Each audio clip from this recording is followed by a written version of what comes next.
Ang kita sa gatas ng kalabaw ang naging susi upang makapagtapos ng kursong Doctor of Veterinary Medicine ang anak ng mag-asawang carapreneurs na sina Nida at Carlo Abellanosa ng Don Carlos Bukidnon. Sa ibinahaging kwento ng DA Philippine Carabao Center, nagtapos noong Hulyo 2026 sa Central Mindanao University si Diana Lycian Luis Abellanosa. Siya ang pangalawa sa 4 na anak ng pamilya. Dahil dito, naging bunga ng kanilang sipag sa dairy farming ang tagumpay ng kanilang anak. Ayon sa pamilya, nagsimula ang kanilang pag-unlad matapos silang maging benepisyaryo ng PAIWI program ng DAPCC sa CMU. Ang mga gatasang kalabaw na kanilang natanggap ang naging pangunahing pinagkukunan nila ng kabuhayan. Dahil dito na itaguyod nila ang pag-aaral ng kanilang mga anak. Unti-unti ring lumawak ang kanilang dairy farm sa paglipas ng mga taon. Base pa sa post ng DAPCC, lumaki si Diana na nasasaksihan ng pagsisikap ng kanyang mga magulang sa pag-aalaga ng mga kalabaw.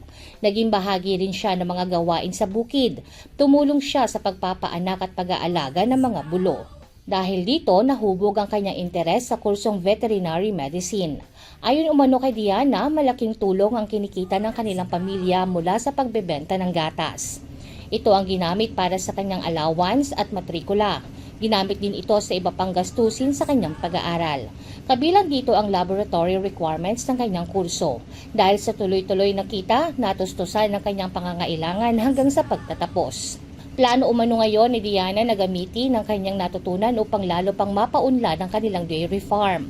Layunin daw niyang mapabuti ang kalusugan ng mga alagang kalabaw. Bukod dito, nais siyang mapataas ang produksyon ng gatas. Palalakasin din niya ang biosecurity ng kanilang sakahan upang maging mas ligtas ang operasyon. Sa kasalukuyan, may 45 kalabaw ang inaalagaan ng pamilya Abellanosa. Kabilang dito ang 20 na ginagatasan.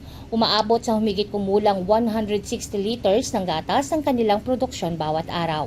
Bukod sa tagumpay ni Diana, kinilala rin ang Abellanosa Dairy Farm bilang learning site for buffalo production ng Agricultural Training Institute noong 2018. Naging akreditado rin itong learning venue ng Technical Education and Skills Development Authority noong 2023. Samantala, ginawalan si Carlo Abellanosa bilang Best Family Module ng DAPCC noong 2019. Jovelyn Astrero para sa Balitang Unang Sigaw.